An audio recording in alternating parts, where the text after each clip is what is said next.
Earlier today, an interview on Insider Gaming with Mike Straw interviewing Matt Lewis from iRacing debuted. And with it, there were a lot of points brought up about NASCAR 25, and some I think people are going to really love, others they're going to hate, and some are just plainly retreads or not important. I will say that at least in this, the first detail I want to talk about when it comes to what they talked about is that Matt Lewis did acknowledge that right now they're sort of in the wheel spin side of the cycle where they have to just wait until the timeline is opened up for them to actually give a lot more major details and show stuff off. So that is something I think should be acceptable right now, or at least people should understand, is that we're not going to get some major gameplay footage or some major announcement until probably about a month or so from now, maybe with some other stuff sooner. First off, though, I want to talk about some of the bigger deals here. For instance, one thing he talked about is that NASCAR is actually in active development and talking with them and involved with them on a weekly basis. Sometimes it's multiple days of weeks where they are just always in there helping on the marketing side. For instance, they're already starting to get a plan for at-track activations for the game. So I would say definitely look around the time of Daytona for something to be there, which would be very similar to NASCAR games in the past, and also stuff with driver appearances. For instance, what happened last week or week or two ago with those drivers from JRM, with different people from there, and etc. So that is something that I would be positive about, is that NASCAR seems to understand the importance of having this game work. Now, they also talked about there is a bit of a pressure there for balance and also to fill a void, as, well, let's be honest, NASCAR gaming has been extinct for a while and sucked before then. And they did make a big point in saying that this is not iRacing on console. I know they said it before, but it needs to be reiterated because there's still people that think this.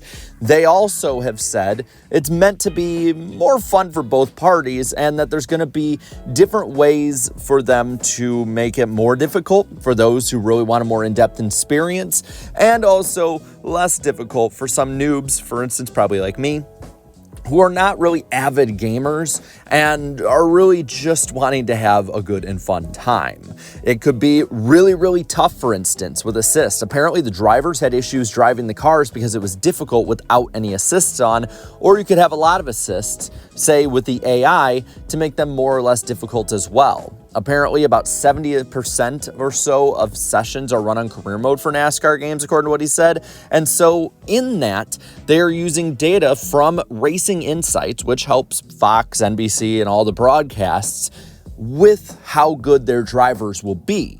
For instance, a driver would be better at some tracks than others. Denny Hamlin's probably going to be a lot faster, say, at Dover than he is going to be at Sonoma. Bubba Wallace will probably be better at Michigan than he would be at Watkins Glen. Or, say, Chase Elliott would be really damn good, say, on a road course like COTA or the Roval, compared to how he might be, say, in the draft at Daytona or Talladega compared to the Fords. Driver AI will race differently at different tracks. That's something we haven't really heard too much of, and seeing how there seems to be a very big push on this game for the single-player aspect, for the offline aspect, I think that's something that needs to be taken in, and we'll talk more about that in a bit, because I think there's a double-edged sword to this for a lot of players. There also is a lot of input from drivers, too, on what makes it better or worse. So, for instance, those guys from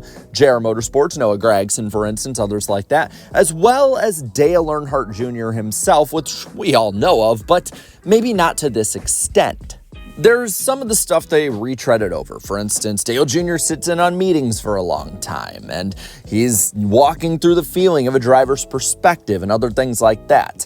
But apparently there is going to be a lot more when he talks about the career mode with the storytelling aspect, with Dale Jr. download and all of that. But talking about that race day accuracy, it seems like, at least from the way they talked about it and Dale Jr.'s involvement, that your pre and post race and maybe pre-race sessions and different stuff like that, it's going to feel more from the driver's perspective. I wouldn't even say maybe a first player point of view, but maybe at least a lot more from their point of view. It's not going to be a broadcast from what he said, like the EA games or the Technics games and such. So I will say he did not have answers for other things of race day accuracy. For instance, there is no answer yet on if they're going to include the choose cone, which I think in a modern NASCAR game is a pretty important and basic thing that needs to be added in. They also said there'd be no multiple tire sets in this game, and they also said there'd be a different feel for the driving of Cup, Xfinity trucks, and ARCA. I'm assuming they're not going to be going buck wild when it comes to like weather differences and things like that. There was no talk of that. But I'm assuming based on how they've talked about it, that's not going to be really what they do. On the controls aspect, they said 90% or more of players play on a controller still, so the big focus has been on that. There's going to be presets, both unique and also presets, obviously, and there's also going to be at least still a push for the wheel and pedal crowd, but not something major that is going to be as big that it really overtakes everything. This is going to be a game that's meant to be for the wider player base more than the diehard player base. If you want that, well, then go over to iRacing.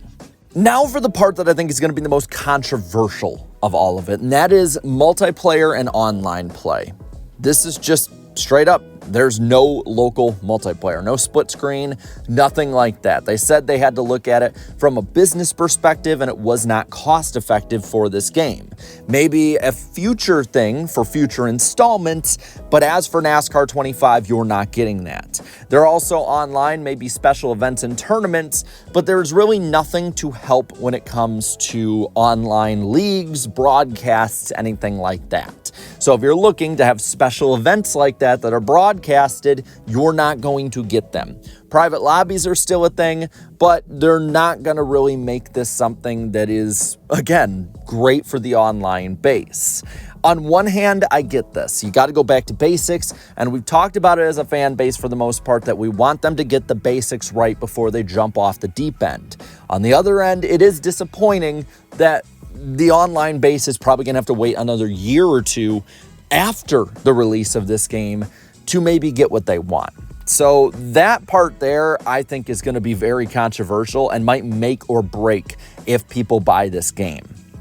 On the races themselves, obviously they're going to be percentage based in length. There will be pitting and options and stuff like that, but you won't be able to control the cars on pit road, even though they could do it and put it in the game.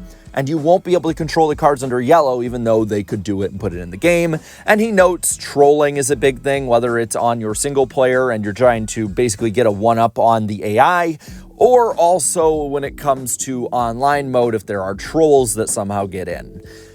RIP to We're Gonna Lose. He's probably not gonna get all that much great content out of that side of it, at least. On the career mode side, he did go more in depth. We talked about earlier the story mode side of it, and it very much is going to look like a story mode more than a career mode in a traditional NASCAR game. You're always going to start in ARCA.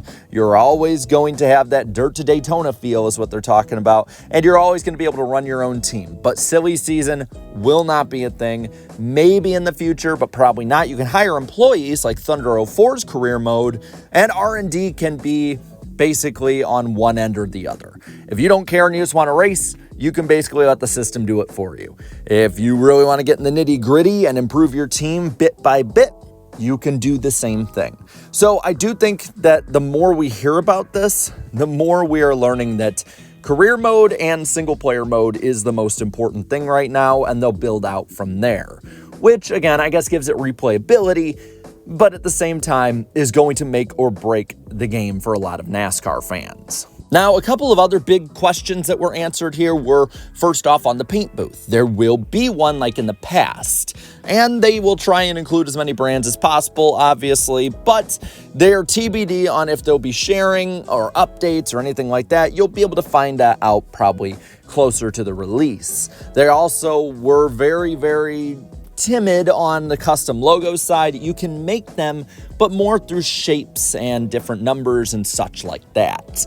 Again, to me, it sounds like a Eutechnyx game, and I like the Eutechnyx paint booth. I think it was actually the best paint booth put in a NASCAR game, so I'm okay with that to start out with. And I think that the more they can get licenses and other things like that, the more that they'd be able to maybe explode this thing into something a lot better.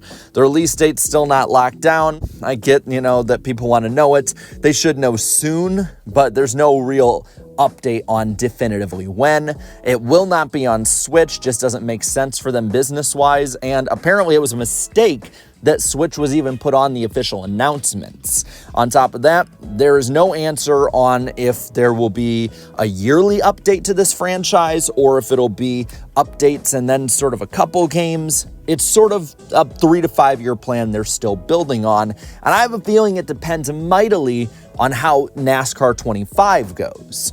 So there's a lot of things to go over. There is almost a full hour interview I'll link in the description below if you want more of the nitty-gritty details of it, but I wanted to at least give you guys a sense of what is coming. So with that, I want to know, what do you think of the updates? Do you like what's coming? Do you dislike it? Or are you someone that says wait and see? Let me know down in the comments below. While you're at it, leave a like in this video, share this video, and subscribe to this channel for more great and fun NASCAR content. Thank you so much to all my channel members for your continued support, and until next time, have a good one.